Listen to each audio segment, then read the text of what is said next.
बिस्मिल्लाहिर्रहमानिर्रहीम। अस्सलाम वालेकुम। मैं हूँ महरीन सब्तैन। देख रहे हैं आप मेरा यूट्यूब चैनल और फेसबुक पेज।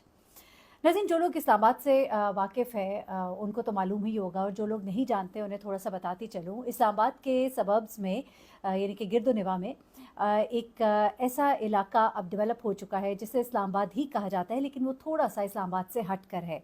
जब आप मोटरवे की तरफ इस्लामाबाद से अगर जा रहे होते हैं तो आपके दाएं हाथ पर बहुत सी सोसाइटीज़ ऐसी बन चुकी हैं जो बड़ी तेज़ी के साथ डेवलप हो रही हैं, लेकिन अभी भी वहाँ पर आबादी का बहुत फुकदान है। जिनमें ये टॉप सिटी भी आती है, वहाँ पे फ़िज़ाइया सोसाइटी भी है और भी सोसाइटीज़ हैं, लेकिन ये बड़ी तेज़ी से डेवलप हो रही हैं और यहाँ पर लोग जो है बड़ी तेज़ी से आबाद हो रहे हैं। लेकिन अगेन मैं कहूँगी कि आबादी अभी इतनी नहीं हुई।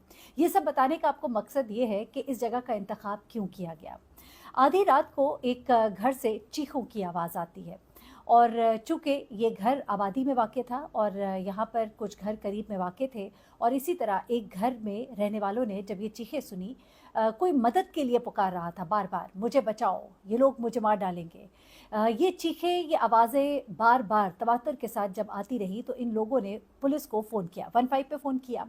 15 पर जब उनको इत्तला दी तो 15 ने फ़ौरन ही उस गश्त पर मौजूद एक पुलिस टीम थी, उसको टारगेट दिया कि आपने इस घर पर पहुंचना है और इस घर को आपने खुलवाना है और देखना है कि यहाँ पर मामला क्या है। अब ये टीम जो है, इसमें एक लेडी कांस्टेबल भी इनके साथ थी। ये टीम जो कि उस गश्त पर मौजूद थी, क्योंकि उन इलाकों में चूँकि अभी इतनी डेवलपमेंट, इतनी आबादी नहीं है, तो इसलिए वहाँ पर गश्त पर पुलिस जो है ज़रा करीब में काफ़ी मौजूद होती है। अब ये जो गश्ती टीम थी ये वहाँ पर जाती है और वहाँ पर जाकर दरवाज़ा खटखटाया जाता है, बेल दी जाती है, लेकिन अंदर से कोई आवाज़ नहीं आती। लेकिन इन्हें भी अब चीखों की दोबारा से आवाज़ें आनी शुरू हो जाती हैं। ये जब सुनते हैं कि अंदर से चीखें आ रही हैं लेकिन कोई दरवाज़ा नहीं खोल रहा है, तो ये दरवाज़े को अपने तौर पर खोलते हैं। जिस तरह भी टाप के अंदर बंदा जाता है, दरवाज़े को खोला जाता है और उसके बाद ये घर के अंदर दाखिल होते हैं। जब ये घर के अंदर दाखिल होते हैं तो अंदर के मनाज़िर इंतहाई खौफनाक होते हैं। ऐसे मनाज़िर होते हैं कि जिसके बारे में उन्होंने शायद उस वक़्त गुमान भी नहीं किया था। अंदर एक स्ट्रेचर होता है, स्ट्रेचर पर एक शख्स जो है वो बंधा होता है, वो चीख रहा होता है। इस शख्स को जब आज़ाद किया जाता है तो ये बताता है कि इसका नाम है इरफान खान। अच्छा, यहीं पर दो शख्स जो है, जो वहीं पर उस वक्त कमरे में मौजूद होते हैं, इन अशखास को तो गिरफ्तार कर लिया जाता है, लेकिन कुछ दीगर अफराद जिनमें एक डॉक्टर, एक असिस्टेंट और इस तरह के कुछ लोग हैं, वो वहाँ से फ़रार हो जाते हैं। अब ये शख्स जो कहानी सुनाता है वो इंतहाई खौफनाक है, क्योंकि इस कहानी से जुड़ी एक और कहानी मुझे भी याद आ गई जिसमें इसी तरह का वाक़या एक खातून के साथ भी पेश आया था, और वो वाक़या बहुत ही खौफनाक था। उसको भी मैं आपको बताती हूँ, और उसमें तरीक़ा वारदात बड़ा ही मुख्तलिफ था। लेकिन ये तरीक़ा वारदात पहले सुनिएगा कि ये लोग कौन थे, ये करते क्या थे। यहाँ पर मौजूद जो शख्स है इरफान खान, उसने तो जो बताया, लेकिन यहाँ पर जो दो लोग गिरफ्तार हुए उनके बारे में बताऊँ। एक शख्स का नाम है आकिफ और इसका ताल्लुक जो है लाहौर मॉडल टाउन से है, टाउनशिप से है, और दूसरा शख्स है मोहम्मद नसीम, उसका ताल्लुक आज़ाद कश्मीर कोटली शहर से है। ये दो अशखास गिरफ्तार होते हैं और बाकी के अफराद यहाँ से फ़रार हो गए। जैसे कि मैंने पहले कहा कि इसमें एक डॉक्टर भी शामिल था। अच्छा, अब ये इरफान नामी शख्स जो है ये पुलिस को बताता है कि एक ऐड जिस तरह मुख्तलिफ आते हैं आपके सोशल मीडिया पेजेस पर, वहीं पर एक ऐड आया नौकरी के लिए। ये शख्स जो है इस्लामाबाद का ही रिहायशी है। ये कहता है कि मैं नौकरी की तलाश में था, मुझे एक ऐड का पता लगा, मुझे वहाँ से नौकरी का पता लगा, नौकरी में इंसेंटिव्स बहुत अच्छे थे और मैं जिस मुकाम पर मुझे कहा गया वहाँ पर मैं पहुँच गया।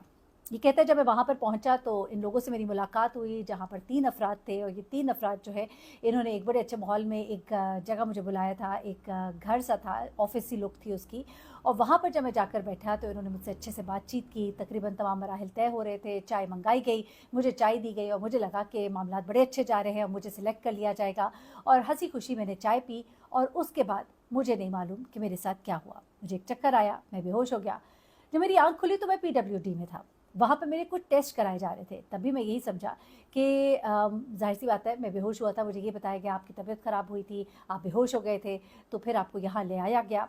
तो कहते हैं वहाँ पर भी मैं टेस्ट वगैरह मेरे कराए गए। मैंने उनसे बल्कि कहा कि कोई ऐसी बात नहीं। उन्होंने कहा नहीं नहीं, आप परेशान ना हो, और मेरे वो टेस्ट वगैरह किए गए, ब्लड सैंपल लिया गया, ये सब कुछ हुआ, और उसके बाद ये लोग मुझे अपने साथ इस मकान में ले आए। मैं समझा कि मेरे साथ चूँकि नौकरी के मामला तय हो गए हैं। मैंने उनसे कहा भी कि मैं अपने घर चला जाता हूँ, लेकिन उन्होंने कहा कि कोई ऐसी बात नहीं है, आप आइए हमारे साथ और बैठिए, थोड़ी देर रेस्ट कीजिए। और मैं अपने घर वालों को फ़ोन करना चाहता था, लेकिन मेरा फ़ोन जो है वो मुझे उन्होंने मतलब कहा कि आपका फ़ोन शायद वहीं पर कहीं आप गिरे हैं तो गिर गया है, और वो मेरे पास उस वक्त नहीं था, तो मैं कहीं घर वालों को फ़ोन भी नहीं कर सकता था। मैंने इनसे कहा अपना फ़ोन दे दिया। उन्होंने कहा बिल्कुल आप कीजिएगा फ़ोन, पहले हम पहुँच जाते हैं वहाँ पर। कहते मेरे वहमो गुमान में भी उस वक्त नहीं था कि मेरे साथ क्या होने जा रहा है। कुछ इस तरह के मामलात हुए जो सुनने को मिल रहे हैं। मैं आपको एक सेकेंड हैंड इन्फॉर्मेशन इस वक्त दे रही हूँ। फर्स्ट हैंड इन्फॉर्मेशन भी हमारे पास है, लेकिन ये इन्फॉर्मेशन जो है कुछ इस तरह की है कि ये शख्स जो है, इसकी तबीयत ख़राब हुई, इसका टेस्ट हुआ PWD में, उसके बाद फ़ोन के हवाले से कि भाई सवाल आते हैं ना जहन में कि फ़ोन क्यों नहीं किया, इसने वहाँ PWD में ही शोर क्यों नहीं मचा दिया। लेकिन वहाँ तक तो ये अभी कन्फ्यूज़्ड ही था कि मेरे साथ हो क्या रहा है। उसके बाद इसको वहाँ पर जब लाया गया, तो उसके बाद वो कहता है कि वो ये मकान था, इस मकान में मुझे लाते साथ ही यहाँ स्ट्रेचर पे बांध दिया गया। और फिर मुझे जो अंदाज़ा हुआ और जो मैंने मामलात देखे, तो मुझे समझ आ गई कि मेरे साथ क्या होने जा रहा है। मैंने चीखो पुकार की, चिल्लाने की कोशिश की, और शुक्र है कि मेरी इस चीखो पुकार को हमसाए में मौजूद लोगों ने जो है सुन लिया। अब इस घर के अंदर से क्या मिला ज़रा सुनिएगा, आपके रोंगटे खड़े हो जाएंगे। इस घर की, मकान की जब तलाशी ली गई, तो मकान के कमरों से बहुत से आलात मिले, ऐसे आलात जो कि ऑपरेशन के लिए इस्तेमाल होते हैं। यहाँ से फ़रार होने वालों में, क्योंकि जो लोग 2 गिरफ़्तार हुए, उन्होंने उन लोगों के बारे में बताया कि वो 2 जो 6-7 लोग यहाँ से फ़रार हुए हैं, वो कौन है। उनमें एक डॉक्टर भी है, एक उसका असिस्टेंट है, और ये जो घर मकान है, ये इस तरह के कामों के लिए इस्तेमाल हो रहा था बड़े अरसे से। यहाँ पर बाकायदा ऑपरेशन थिएटर बनाए गए थे। यहाँ पर इन अशख़ास को लाया जाता था, इनका ऑपरेशन किया जाता था और इनके गुर्दे निकाले जाते थे। और ये एक बड़ा मुनज़्ज़म गिरोह था, क्योंकि ये गुर्दे जो है, ये बड़े तरीके से इन्हें निकाल कर, इन्हें सेव करके इनको बाहर भिजवाया जाता था। ब्लड ग्रुप जिससे मैच होता था, जिसकी अशद ज़रूरत थी, उसको निकाल कर फ़ौरन बाहर भेजा जाता था, और इनको करोड़ों में इसमें पेमेंट होती थी। और ये पेमेंट जो है, ये फिर इन तमाम लोगों में डिस्ट्रीब्यूट होती थी। ये पूरा एक गैंग था जो कि ये काम कर रहा था, और लोगों की जान की परवाह किए बगैर। अच्छा, यहाँ तक मालूम हुआ है कि ऑपरेशन करते हुए किसी किस्म के प्रोटोकॉल्स जो हैं, उनको नहीं ख्याल रखा जाता था, क्योंकि वहाँ पर जो आलात थे वो इतने कलील थे कि जिनको देखकर पता लग रहा था कि यहाँ पर जिसका भी गुर्दों से मुताल्लिक ऑपरेशन होगा, तो उसके सर्वाइवल रेट बहुत ही कम है। पूछा जब इनसे गया कि जिन लोगों के यहाँ पे ऑपरेशन किए जाते हैं, तो उनके साथ पे क्या किया जाता है, तो मालूम हुआ कि या तो उनको बेहोश करके कहीं ना कहीं हम छोड़ आते हैं, मर जाता है कोई, दफना दिया जाता है। यहीं के कुछ कब्रिस्तान का भी उन्होंने जिक्र किया। बहुत ही खौफनाक, मैं कह रही हूँ, इन्होंने तफसीलात बताई। यहाँ पर सवाल ये है कि ये धंधा जो है यहाँ पर, अब तो पता लगेगा कितने अरसे से हो रहा है और क्या कुछ यहाँ पर होता आ रहा था, लेकिन अगर तो ये मामलात इतने अरसे से हो रहे हैं, तो ये छुपे हुए कैसे थे?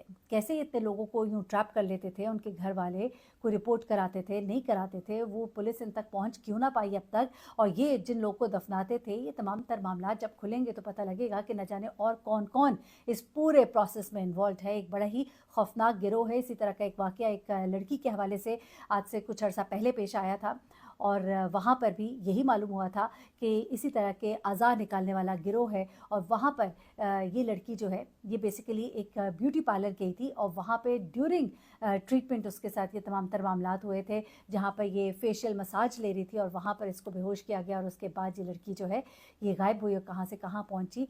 ये एक ऐसा वाक़या था जिसको आप सुनेंगे तो रोंगटे खड़े हो जाएंगे। एनीवे, इस वक्त ये वाक़या जो है ये रिपोर्ट हुआ है, और अब इस पर काम किया जा रहा है, इस पूरे गिरोह को पकड़ने की कोशिश की जा रही है। बहुत ख्याल रखिए, किसी पर ऐसा अंधा एतबार ना कीजिए। इंटरव्यू पर जाइए तो चाय ना पीजिए, पानी ना पीजिए, किसी को साथ लेकर जाइए, क्या ही मर्द हो क्या ही औरत हो। अपना बहुत ख्याल रखिएगा, दुआ में याद रखिएगा। अल्लाह हाफ़िज़।